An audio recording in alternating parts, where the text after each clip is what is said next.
Ассалаумағалейкум, құрметті қазақ елі. Бұл Астана қаласы. Мынау енді қазақ елі монументінің қасындағы алаң ғой. Мінекей. Бұл алаңда таңба ретінде бір жабыстырып қойған, кәдімгідей бір керемет қылып өзін тірі кезінде жасап қойған. Мынау біздің бабаларымыздың қасында, ар жағында қазақ елі монументінің түбінде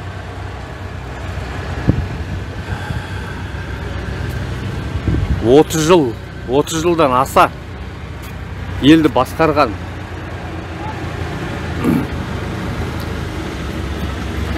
Назарбаев деген оңбаған. Енді жайдан жай біз айтпаймыз ғой оны оңбаған деп. Мысалы жайдан жай біз ұрлықты, мынау биліктің, шіріген жүйенің ұрлығын, қылмыстарын жайдан жай біз әшкерелеп оны айтпаймыз, жайдан жай тиіспейміз. Ұрлағаннан кейін Қазақстанның байлығын 30 жылдан аса байлықты астына басып, кәдімгідей менікі деп ешкімге бермей, халыққа бермей байлығын тонағаннан кейін әрине біз айтамыз оның жемқорлықтарын. Біз халықтың көзін ашу мақсатында біз айтамыз, халық білсін дейміз. Оны жайдан жай біз түсіріп, жайдан жай біз оны шындықты жайдан жай айтпаймыз. Осындай ұрлықтары болғаннан кейін, қылмыстары болғаннан кейін, қаншама біздің ұлтжанды азаматтарды қаншама өлтіргеннен кейін, ұлтжанды азаматтарды жердің астына мәңгілікке, жердің қойнына жібергеннен кейін біз айтамыз да оның ұрлығын, оның қылмыстарын. Мысалы әлі ұйықтап жатқан қазақтар бар, әлі оянбай жатқан қазақтар бар біздің. Шүкір деп, тәубе деп, қанағат ретінде шүкірді қолданатын, тәубені қолданатын қазақтар бар әлі. Өткенде бір жиында да болып қалдым. Мысалы әлі Назарбаевты мақтап, бір Назарбаевты қолдайтын адамдар бар екен, құрсын білмейді. Назарбаев неге жамандайсыңдар дейді. Назарбаевтың еңбегі бар ғой дейді. Мен жынданам, атаңның басы деп. Назарбаев еңбегі не істеді ол? Не еңбек істеді? Мынаның барлығын істеді. Бұл өз істеген жоқ қой. Мынаның барлығын шетелден архитектор, мықты кәдімгідей архитектормен бірге қосылып істеді. Енді қаншама ақшаны жеді, қаншама байлықты жеді ол. Астананың салғанының керегі не оның? Байлықты қоса жегеннен кейін. Адал салса, барлығы адал болса, онда басқаша онда сөз. Ешқандай адалдық жоқ қой, адалдық жоқ. Міне, мынау біздің бабаларымыз, біздің ақсақалды аталарымыз, ақжаулықты аналарымыз, мінекей, солардың ескерткіштері міне тура қазақ елі монументінің түбінде орын алған осы кісілер. Осы кісілер біздің елді қорғап, жеріміз үшін, еліміз үшін бізге аманат қылып, артындағы ұрпақтарға аманат қылып, әйдік кең байтақ, даламызды, кең байтақ жерімізді қорғап, қаншама жылдар бойы, қаншама ғасырлар бойы қорғап келді. Біздің елге, ұрпақтарға артында қалған, тастап келді. Осы енді қалған Қазақстанның енді қалған жерін, енді қалған елін, жерін, суын, тауын, көлін барлығын біз қорғауымыз керек. Біз қорғауымыз керек. Мынау оңбаған ата жауымыз бар, екі ата жауымыз, Ресей мен Қытай деген, аждаһа Қытай мен аю Ресей дейді ғой орыстар.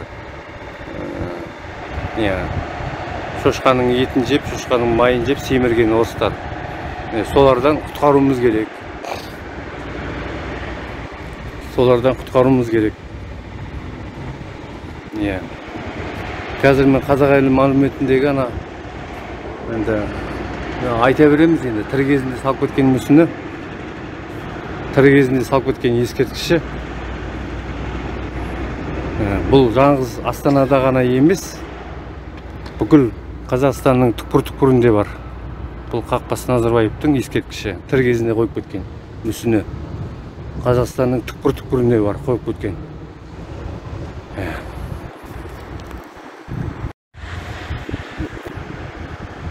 Мынау пирамида, міне. Пирамида, мына жақта үйлер, әйдік. Мынау ұлттық музей, мінекей.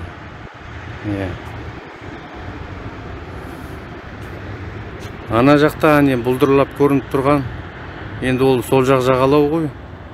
Анау арабтардың салып кеткен үлкен ғимараты. Үлкен ғимараты. Мінекей. Оның өзін әрең салып бітірген, бірақ ашылуы болған жоқ әлі. Ашылған да жоқ, болмайтын да шығар ашылуы. Міне, үлкен үйлер, мына жағында мешіт бар. Әзірет Сұлтан мешіті. Бірақ та мына жерде мынау ескерткіш тұр, міне бәрін білдіріп. Тура қазақ елі монументінің түбінде. Осы Назарбаев атындағы ескерткішті, Назарбаев атындағы бүкіл жаңағы мектептерді, университет барлығын жауып, құртып түгел. Атындағы енді жаппаса да бұның атын өшіру керек. Өшіріп, сосын өзін халық алдына шығарып жазаласа, шіркін-ай, соттап. Сонда өзгерер еді. Осы жазаланса, осы басты қылмыскер осы. Басты қылмыскер. Осы жазаланса, барлығы өзгерер еді 100%-ға. 100% болмағанмен 70-80% өзгереді бірден. Онда өзгеріс болатын еді. Бірақ әзірге өзгеріс болып жатқан жоқ. Барлығы сол қалпында. Баяғы жартас, бір жартас дейміз ғой. Барлығы сол қалпында, ешқандай өзгеріс болып жатқан жоқ. Тоқаев болса Қытайларға есік ашып қойды. Мынау бізде заң жоқ. Заң жоқ дейтін себебім, мен заң тек қана биліктің адамдарына ғана, билікке ғана жүреді. Халыққа жүрмейді заң. Сондықтан да заң жоқ деп айтамыз. Неге жүрмейді? Өйткені шындық айтқандарды қудалайды бірден, тіпті болмаса өлтіреді. Қаншама зиялы қауымдарымызды, ұлтжанды азаматтарды өлтіріп жатыр. Одан қалды жазалап, соттап жатыр. Жазықсыздан жазықсыз. Бұл шіреген жүйе. Барлығы осы ұры, нөмір бірінші ұры Назарбаевтың кесірінен болған. Болып жатыр. Неке. Онан ары айтпай қояқ, ана кеңес үкіметінің тұсында. Ол кезде болды, айтпай қояқ оны. Ол кезде енді Ресей басқарды ғой, енді шыны керек. Совет үкіметі басқарды ғой. Бірақ енді өзіміз басқарғалы, Қазақстанды қазақ басқарғалы. Мінекей. Назарбаев басқарғалы, Назарбаевты қазақ емес дейміз ғой, өйткені бұл қалай болғанда да қазақ емес. Қазақ болса да қазақ емес, қазақ болмаса да қазақ емес. Неге? Өйткені бұл өзінің қалмақ екенін дәлелдеді. Неге? Өйткені бәленбай жыл біздің байлығымызды астына басып алып, халыққа бермей, өзі байыды ұрын бұтағымен түгел. Одан қалды бұның жаңағы жемқорлық әрекеттерін әшкерелеген кезде біздің шынайы зиялы қауымдарымыз, журналистерді, қаншама адамдарды өлтірді, ұлтжанды азаматтарды. Алтынбек, Заманбек, Нұрқаділов, көкелеріміз деген сияқты. Қаншама. Одан бертінде мысалы Дулат Ағаділдің баласы өлтірді, мысалы. Мінекей. Содан кейін бұл қалмақ болады әрине. Бұл өзінің қалмақтығын дәлелдеп көрсетіп жатыр. Бұл қалмақ екенін дәлелдемесе де көрсетіп жатыр ғой. Өйткені қалмақтар жауыз болған ғой, қазақтарға күн бермеген. Ол қалмақтар негізінде басында момын болған халық негізі. Оны көтерткен Петр I, мынау Екатеринаның кезіндегі Ресей баяғыда Совет кеңес үкіметінің тұсында баяғыда жоңғарларды заманның кезінде шаптаған жоңғарларды қазақтарға көре алмаған, шаптаған, содан жоңғарлар көтерілген, содан тиісе берген ғой қазақтарға. Бәленбай жыл тиісіп, басқа бәленбай жыл қазақтарды жеңе бергеннен кейін Әбілқайыр хан басын қосқан жоқ па? Барлығынан. Басын қосып, аңырақай шайқасында түк қалдырмай жоңғарларды бітіріп жүрген біздің ата бабаларымыз.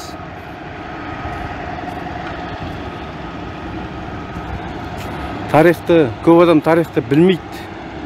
Тарихты білмегеннен кейін көп адам соға береді.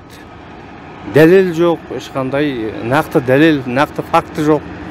Соғып, неше түрлі ойына келгендерін айта береді кейбір адам. Тарихты білмейді мысалы. Тарихты оқу керек көбірек. Тарихты көбірек оқу керек. Білу керек біздің тарихты. Біздің қазақ қайдан пайда болған, қазақ қалай құралған мысалы. Былай атасаң да қазақ, теріс атасаң да, оң атасаң да қазақ. Біз сондықтан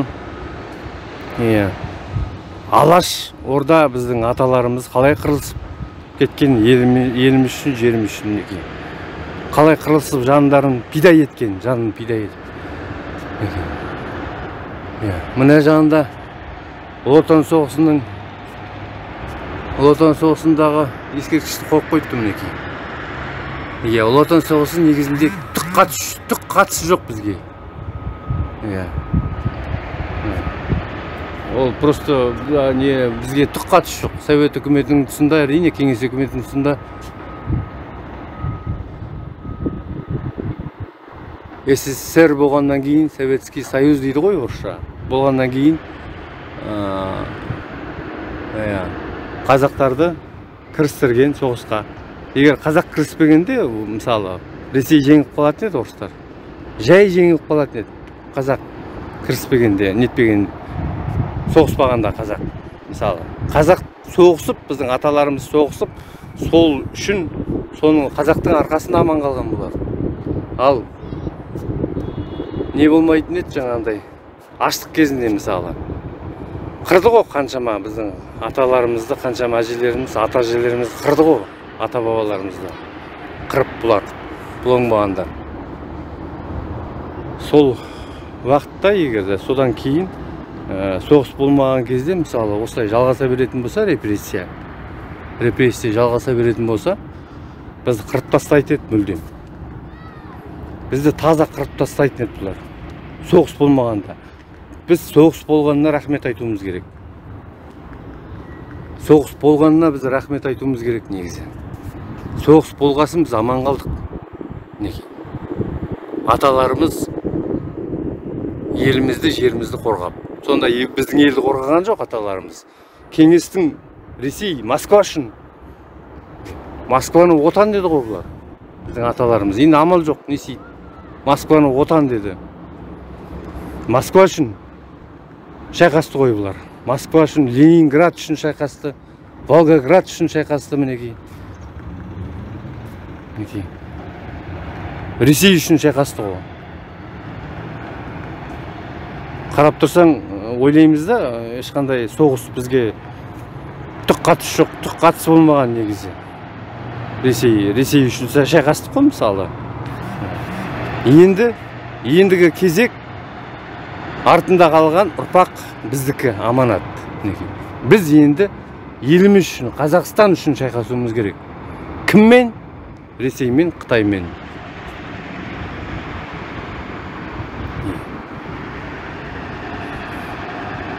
Ресей азаматтарымен, сосын Қытай азаматтарымен.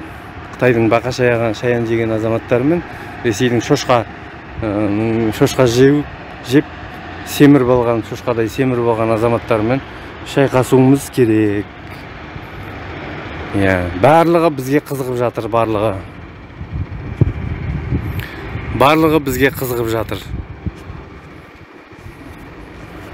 Бізге болғанда бізді қайтеді ол. Бізді қайтеді. Біздің елімізге, жерімізге қызығып жатыр. Қазақтың отанына, қазақтың жер кең байтақ дала. Міне, соған қызығып жатыр бұл оңбағандар. Бұл жауыздар. Біздің басты ата жауымыз түбі. Ресей ол өзімен өзі құриды, құруға тиісті Ресей. Ол өзімен өзі құриды. Біздің басты ата жауымыз ертең Қытай болады. Қытаймен соғысамыз.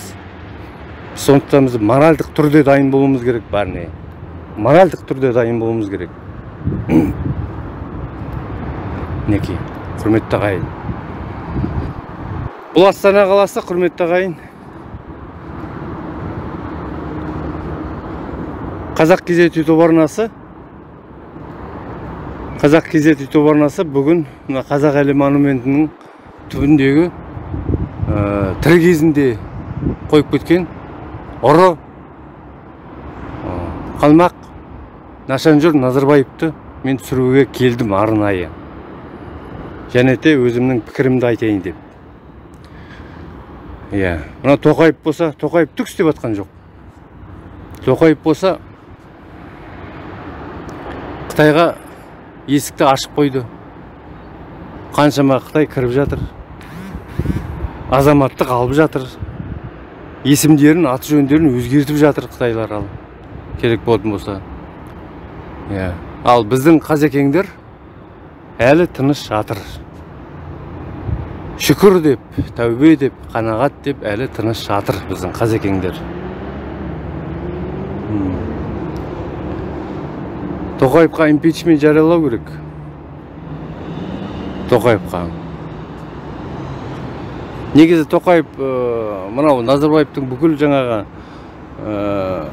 бүкіл қызметтерін, бүкіл статусын алып тастап нетіп жатыр дейді ғой. Естіп жатырмыз, беріп жатыр. Және де мектептегі бүкіл университет бүкіл атауларын алып тастайды дейді мыс. Бірақ та Назарбаевқа әлі тиіскен жоқ. Өйткені тиісе алмайды. Назарбаев басқарып отыр әлі елді. Елді әлі бұл Назарбаев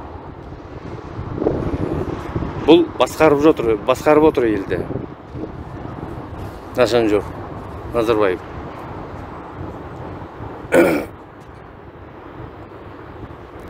Өткенде де естіп жатырмыз, анау Назарбаевтың жаңағы атауын алып тастайды, үйтеді деп. Негізі Тоқаев халықты алдап жатқан сияқты меніңше. Халықты алдап, әйтеуір халықты соған үйретіп, типа Назарбаев, Тоқаев жұмыс істеп жатқан, мен жұмыс істеп жатырмын типа. Халықтың Назарбаевты құдайдай жек көретінін біледі ғой. Жұмыс істеп жатырмын деп алдап жатқан сияқты. Ал былай келе мысалы, ол қызметінен тыс, былай басқа уақытта Назарбаевпен сөйлесіп, Назарбаев бұған бұйыратын секілді. Сен бұлай істе деп. Енді Назарбаевқа бәрібір де тиісе алмайды, өйткені Назарбаевтың қазір керемет жаңағындай Тоқаевтан мықты дейді. Білмеймін енді ол жағын. Әскер жасақ құрыпты өзіне Назарбаев. Сүйдеп естідік, бірақ бір Алла біледі. Бір Алла біледі тек қана. Өзінің республикадағы бүкіл жасақтарын алып тастап, өзіне жеке әскери жасақ құрыпты дейді мыс.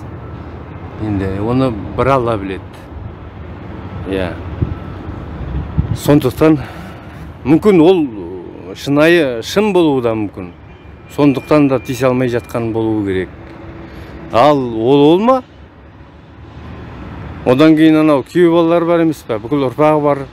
Шіреген жүйені Назарбаевтың бүкіл жаңа тұқымы ұрпақтары бар ғой, күйеу балалары бар. Күлібаев дейтем мен, Күлібаев. Күлібаев болса, өзіне жеке мықты әскери жасақ құрып, төңкеріс жасағысы келеді деп естідік. Егер рас болса, Тоқаевқа қарсы халықты қаңтар қырғынынан да өткен төңкеріс жасағысы келеді деп оны да естідік. Бірақ бір Алла біледі. Мен нақты дәлел ретінде айтып тұрған жоқпын. Бірақ естігенімді айтып отырмын. Мен көргенімді емес, естігенімді айтып отырмын. Көргенімді айтатын болсам, егер шынайы болатын еді ол. Шын болатын еді. Сондықтан мен көргенімді емес, естігенімді айтып отырмын, құрметті халқым.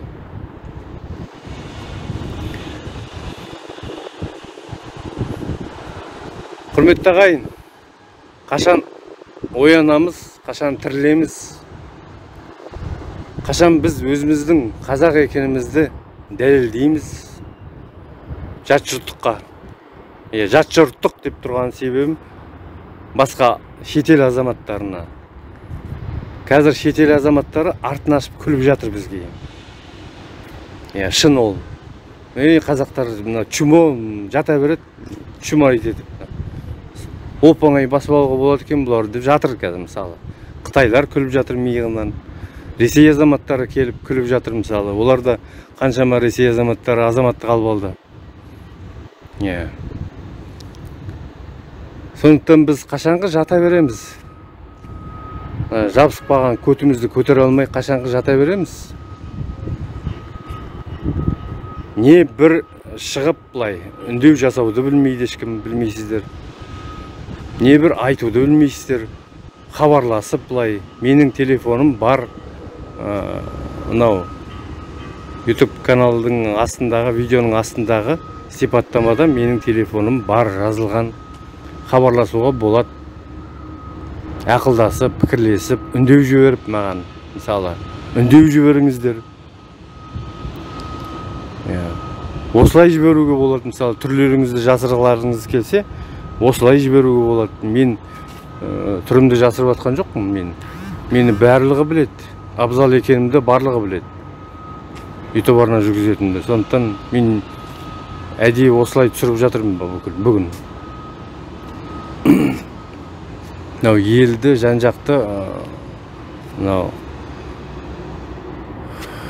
ара қатынас қоғамды дегендей, қаланың әртүрлі ғимараттарды мен әдейі осылай түсіріп айтып жатқан жайым бар, өзімнің пікірімді. Сондықтан сіздер де осылай түсіріп жіберуге мүмкіндіктерің бар, құрметті халқым. Мүмкіндіктерің бар. Сондықтан енді жата бермейік енді. Бір тірілетін уақытымыз келді. Ертең мынау жан-жағымызда Ресей, көрші мемлекет қой, Ресей деген жаңағы мемлекет. Көрші мемлекетте дүрбелең заман болып жатыр қазір. Азаматтық соғыс басталды оларда. Олардың ішінде азаматтық соғыс басталды. Олар бір-бірімен қылысып жатыр қазір. Бір-бірін атып жатыр қазір. Көре алмай. Билікке таласып жатыр. Ақша жүрген жерде соғыс болады. Ақша жүрген жерде билікке талас болады. соғыс болады. Сондықтан қазір уже ол Ресей мемлекетінде дүрбелең заман болып жатыр. Ол дүрбелең заман бізге де келуі әбден келуі ықтимал. Бізге де келуі ықтимал. Сондықтан біз моральдық түрде дайын болуымыз керек бәріне де. Біз физикалық тұрғыда дайын емеспіз. Физикалық тұрғыда дайын емес дейтін себебім бізде қару-жарақ жоқ. Халық қару-жарақ ұстамайды. Халықта қару-жарақ жоқ. Әскери жасақ жоқ, дайындаған жоқпыз әлі. Ешкім. Мүмкін үндемей біреу, мүмкін айтпай, хабарламай, мүмкін әскери жасақтауы мүмкін. Оны бір Құдай біледі. Ертең осындай төңкеріс бола қалған жағдайда бірден атып шығатын, мысалы. Олай болуы да мүмкін. Болмауы да мүмкін. Сондықтан біз әскери жасақтауымыз керек. Халықтың арасынан жасақтау керек. Әскер. Мықты жігіттер. Қайда осы анау? Мен батырдың ұрпағымын, батырдың тұқымын дейтін жігіттер қайда?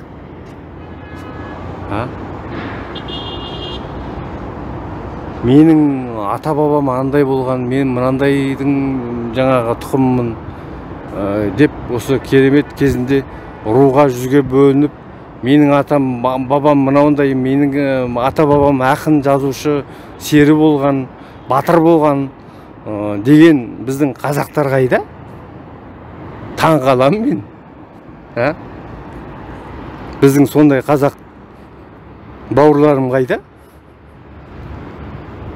Үндемей жатсыңдар, тығылып.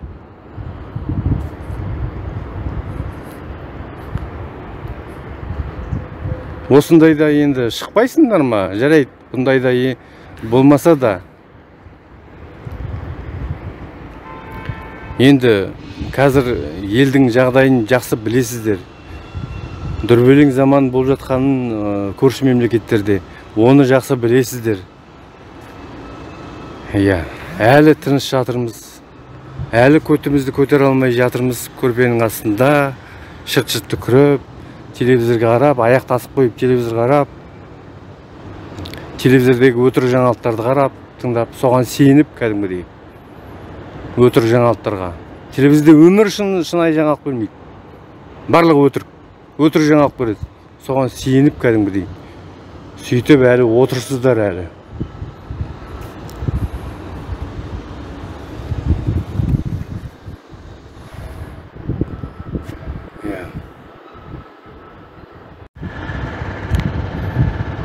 Мынау еліміздегі ұлтжанды азаматтарды біздің аузын ашқан,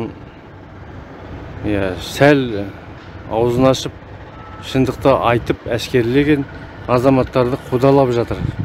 Біздің ұлтжанды азаматтарды жазықсыз қудалап жатыр. Соны барлығымыз білеміз. Сөйте тұра біз жатырмыз әлі үйде, диванның үстінде әлі отырмыз, көтімізді көтер алмай. Ертең халықтың ұлтжанды азаматтарын барлығын құртады ертең бұлар. Соттап, өлтіретін өлтіріп, түгел құртады. Сонда да осылай отыра береміз ба, жата береміз ба үйде? Әлі анау Тоқаев өзінің жолдауында не болмаса үндеулерде кезінде айтып еді, мен демократия құрам елге. Шындық айтылу керек. Журналистердің құқығы қорғалу керек. Деп осы қыртып Тоқаев. Сөйтіп қыртып еді, айтып еді енді. Оның өтірік барлығы да. Ешқандай ол айтқан біреуін де орындап атқан жоқ Тоқаев. Біреуін де орындап атқан жоқ. Халықты алдаумен келе жатыр. Халықты алдаумен келе жатыр. Қаншама халықты қырды қаңтар қырғыны кезінде. Қаншама халықты қырып тастаса да. Мінекей. Халықтың алдына шығып кешірім де сұраған жоқ. Ол сұрамайды да кешірім, халықтың алдына шықпайды да ол. Шығуға бет жоқ екен, шыға алмайды. Халықтың адамы болса, қарапайым адам болса, болатын болса, халықпен тілдесіп, халықтың алдына шығып, халықтың алдына шығу деген ол президенттің өзі мысалы, митинг ұйымдастыру керек, митингте шығу керек халықтың алдына мысалы. Барлық бүкіл нелеріңізді орындаймын, барлығын орындаймын деп шығу керек мысалы. Халықпен тілдесу керек, сөйлесу керек. Ол біреу де істеп жатқан жоқ, олай істемейді. Ол биліктегілер олай істемейді, биліктегі шіріген жүйе. Биліктегі министр сымақ, арамтамақтар. Олай істей алмайды. Халықта мысалы қазір үй жоқ, баспана жоқ мысалы. Жалдап тұрады. Жалдап тұрайын десе де қымбат қазір ақша. Барлығы көтеріліп жатыр, қымбат түгел. Мысалы. Неге үй бермейді? Мысалы, халыққа неге үй бермейді үйде? Жеңілдікпен. Бермейді әлі шіріген жүйе, әлі мынау байсымақ орлықпен байыған олигархтар әлі байып, әлі нете алмай осы тонап, әлі тоймай жатыр, қанағат жоқ әлі, солай байып жатыр әлі. Тоймай жатыр әлі, қанағат жоқ.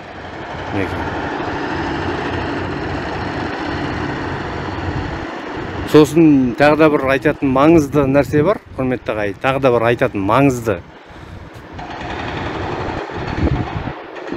Қазір жарнамадан соң мен айтайын, үзілістен кейін. Бізбен бірге болыңыздар.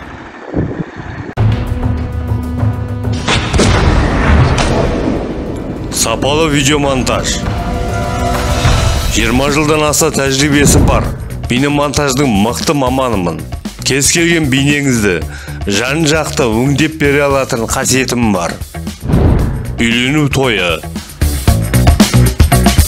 қыз ұзату тойы, love story, құда қарсы алу, мүшел тойы мен мерей тойлар, шілдехана, еске алу, әртүрлі жарнамалар, бейнероликтер, бейнеклиптер және тағы да басқа бейне жазбаңызды сіздің ойыңыздан шығатындай етіп, жоғары дәрежеде өңдеп бере аламын.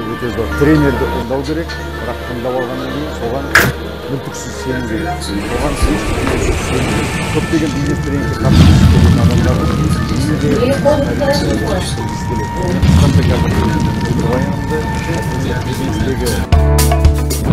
Қапы қалмаңыз, хабарласыңыз.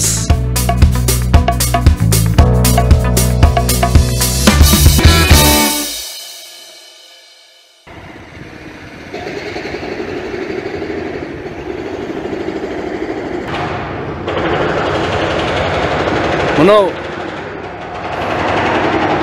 елімізде жекеменшік деген нәрсе бар. Жекеменшіктің көзін құрту керек, жабу керек мүлдем.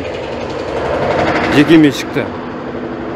Осы жекеменшікке өткізіп, осы жекеменшік еліміздің түбіне жетіп жатқан. Байлығын құртып жатқан, сорып жатқан кәдімгідей, сүлікше сорып байлығын. Тонап солай жасап жатқан, мынау біздің жекеменшікке өтіп кеткен жеріміз, жекеменшікке өтіп кеткен ғимараттар, жекеменшікке өтіп кеткен тауымыз, қаншама таулар жекеменшікке өтіп кеткен. Қаншама жер жекеменшікке өтіп кеткен мысалы. Сол жекеменшіктің көзін құрту керек, жабу керек мүлдем. Заң бар, жекеменшіктің де заңы бар, сол заң бойынша жасаса жекеменшікті, онда халықты тонау болмас еді. Егерде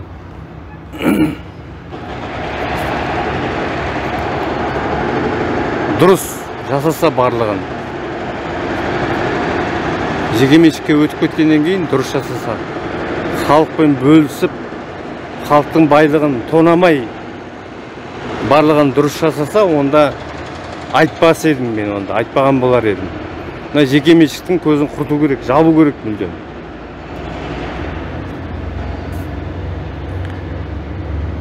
Содан кейінгі тағы бір айтатын мәселе, мынау тендер деген мәселе бар да, тендер ұйымы.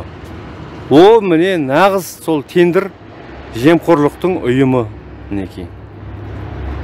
Жемқорлық осы тендер мәселесі құртып жатқан, осы жемқорлық. Осы тендердің көзін құрту керек. Тендер бизнесі дейді ғой қазір. Рақат иттің итақайы, көрінгеннің көрінгені, тендерді тұтып алады бәленбай, миллион миллиардтап. Сосын айда сорат әкесіне көрсетіп жейді байлықты. Тонап, сорып, бычытын шығарады. Соның біреуін мынау тонап жекеменшікке, жаңа жекеменшік туралы айттым ғой, жекеменшікке өтіп кеткен деп. Алматыда Еңбеш Қазақ ауданында Есік қаласы деген керемет жер бар. Есік қаласының да Есік көлі деген керемет жер бар. Сол Есік көлінің жері, Есік көлі жалпы.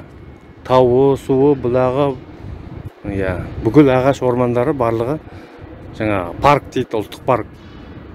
Іле Алатауындағы ұлттық парк. Соның барлығы жекеменшікке өтіп кеткен.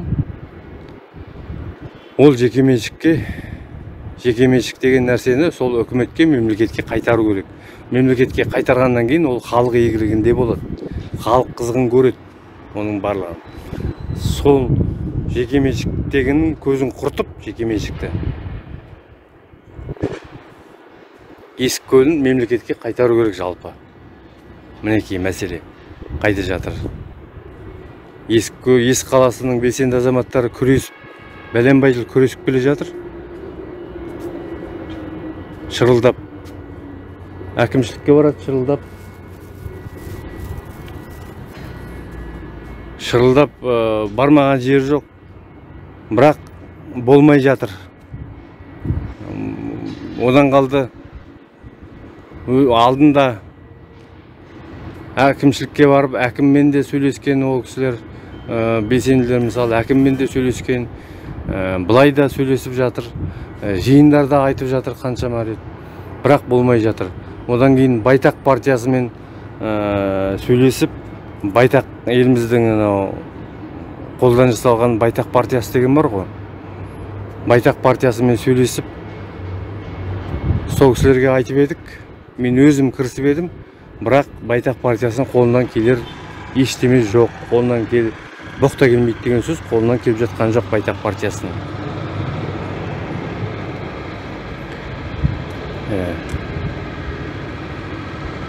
Мемлекетке қайтара алмай жатыр, олар тек айтатыны, олар барып көргенде жоқ Есік көлін.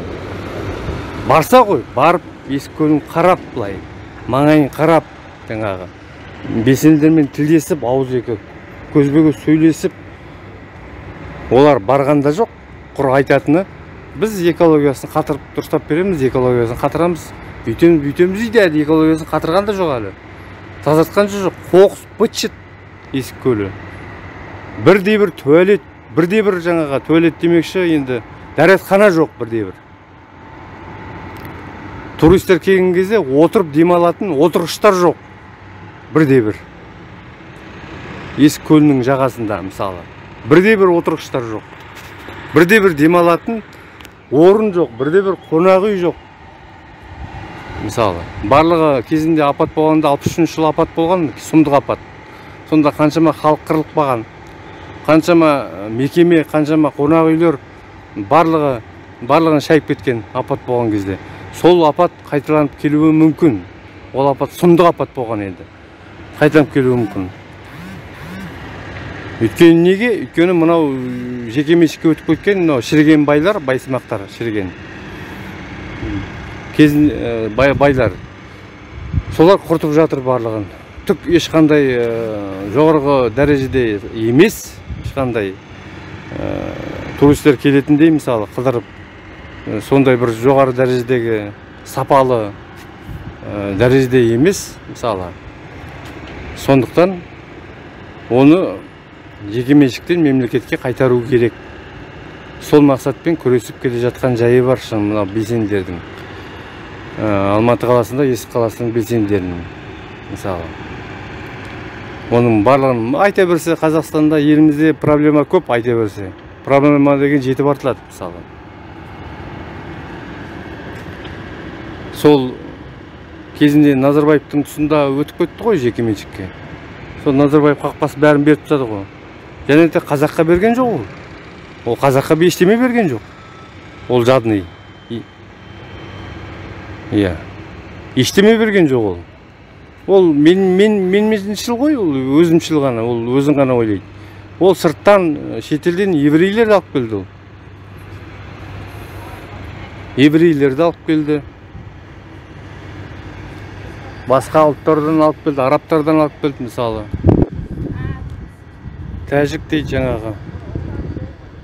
Басқа неден алып келді.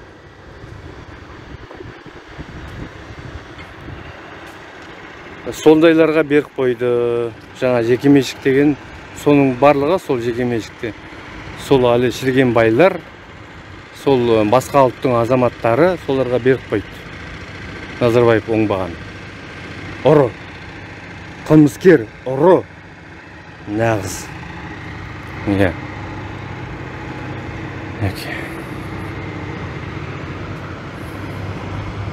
Сол жекеменшіктің көзін құрту керек. Тендердің көзін құрту керек бізге. Үйдің бағасын арзандату керек. Үй деген жетеді Қазақстанда. Үйлерді беру керек халыққа. Анау шірген байлардың, ұрлықпен байыған байлардың, олигарх шірген шенеуніктердің баспастарында 40-50 үйлер бар, квартира мысалы. Пәтерлері бар. Солардың пәтерлерін тартып алып, халыққа беру керек. Және де резервте жатқан пәтерлер қаншама мысалы, резервте. Соның барлығын беру керек. Кезекте тұрған пәтерлер бар мысалы, кезекте тұрған халық қаншама ала алмай жүр үйді әлі. Кезегі келмейді. Ақшасы бар олигарх, шірген олигархтар алып қояды оның кезектегі үйлерін мысалы. Алдын ала ақшасын төлеп алып қояды. Ал қарапайым халықта дым жоқ. Солай жүреді. Және де халықты мал қылып тастаған, мал болып кеткен халық. Қойша маңырап, ақырын отыра береді. Өткенде де менде, мысалы, Алматыдан келе жатқанда пойыз қтж-ның бұлығын айтам мен. қтж-ның, ой алла, Қазақстан темір жолының бұлығы. Пойыз кешік келеді, кешік кетеді. Әлі солай. Кешік келеді, кешік кетеді. Және де 10 минут, 15 минут емес, жарайды жарты сағат емес. 2 сағат, 3 сағат деген сұмдық қой ол. 5 сағатқа дейін кетіп қалады кейде. Сұмдық қой ол. Мысалы. Масқара ол. Соларды халыққа қашан келеді, кім келтіреді халыққа. Ол жемқорлардың несін жаңағы, былықтарын. қтж деген Қазақстан темір жолы деген халықпен былық жатқан. Біреу жұмысқа тұрайын десе ақша сұрайды. Ашықтан ашық сұрайды кәдімгідей, ашық. $2000. Масқара ол, сұмдық.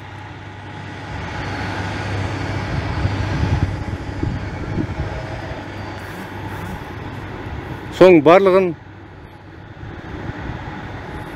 халыққа келтіру керек, соның барлығын. Ол халыққа келтіретін халық, өзіміз оны халыққа келтіретін. Басқа ешкім емес. Ол өздері халыққа келтіре алмайды. Халық талап ету керек. Біз талап етуді әдетке айналдыруымыз керек. Талап етуді. Жата бермей. Өткенде Алматыда болдым мен, мысалы, Алматыдан Астанаға келе жатқан кезде. Вокзалда, бірінші Алматының вокзалында. Ой алла. Отырған халық, сол отырған қалпы отыра береді ғой, мал болып. Әңгіме, дүкен бір-бірімен, ойын, жаңағы. Кешіп келе жатыр пойыз. Уақыты болды.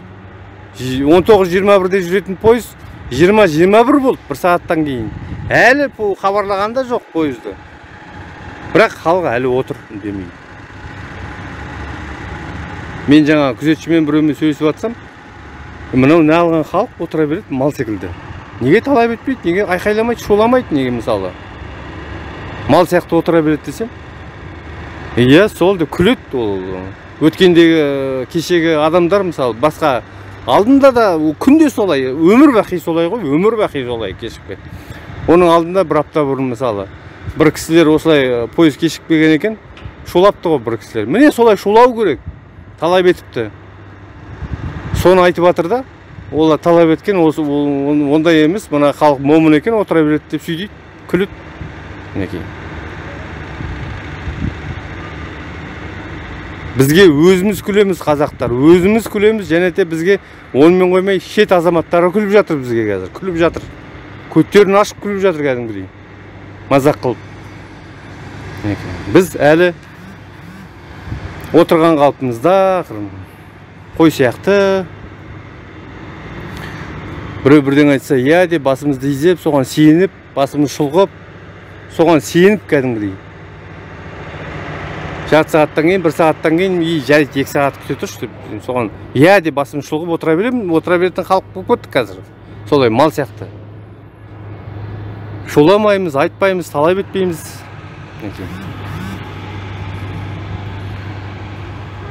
Сондықтан құрметті халқым, оянайық, оянатын кез келді, тұрайық.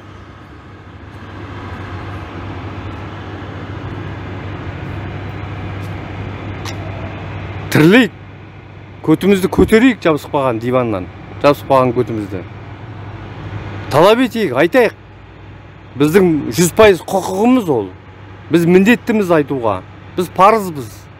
Талап етуге біз айтуға міндеттіміз, 100% құқығымыз. Құқықтымыз ешқандай. Біз талап етуге тиіспіз. Біздің парызымыз ол. Сондықтан біз айтуымыз керек, талап етуді әдетке айналдыруымыз керек. Құрметті халқым, құрметті қазақ елі.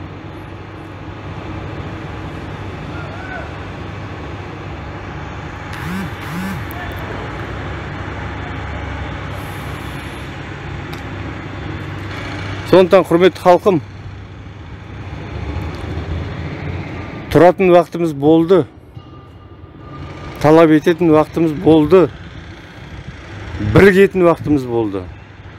Бір-бірімізді көре алмай, етегімізден тартып, біреу бірдеңе айтса, біреу үндеу жарияласа, не болмаса біреу бірдеңе шығып, анау жаман, мынау жаман десе, оны көре алмай, оған неше түрлі айтып, балағат сөз айтып, боқтап оны. Бір-бірімізді көре алмай, етегімізден тартуды қоюымыз керек. Біз бірігу керек, болды. Бізге бірлік керек. Және де бізге талап етуіміз керек. Талап етуді әдетке айналдыруымыз керек. Сонда ғана біз ел боламыз, сонда ғана біз ұлы державаға айналамыз Қазақстан. Аман болайық, құрметті ағайын. Құрметті ағайын, осы бейнені барлығымыз жаппай таратайықшы. Бүкіл барлық қандай әлеуметтік желі бар, қандай телеграм болсын, WhatsApp желісі болсын, қандай Instagram болсын, кез келген әлеуметтік желі, Facebook, барлығына салып, TikTokқа болсын, барлығына салып таратайықшы. Барлық қазақ көрсін. Барлық қазақ көрсін. Мынау Назарбаев оңбағанды көрсін. Барлық қазақ білсін. Әлі тыныш жатқан қазақ бар. Әлі осы Назарбаевты қорғайтын қазақтар бар. Барлығы білсін, естісін, оянсын қазақ. Құрметті ағайын. Осы бейнені таратып, жан-жаққа чаттармен бөлісіп, лайк белгісін аямай лайықты басып, жақсы пікір қалдырып, қоңыраушаны соғуды ұмытпайық, құрметті ағайын. Арнаға тіркеліңіздер.